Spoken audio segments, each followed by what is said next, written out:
Her öksürük ve balgam KOAH'a işaret midir?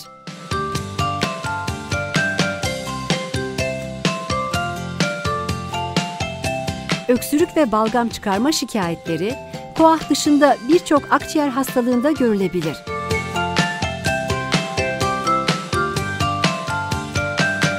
Bir kişi sigara içiyorsa ve özellikle sabah saatlerinde öksürük ve balgam şikayetleri varsa öncelikle KOAH akla gelmelidir.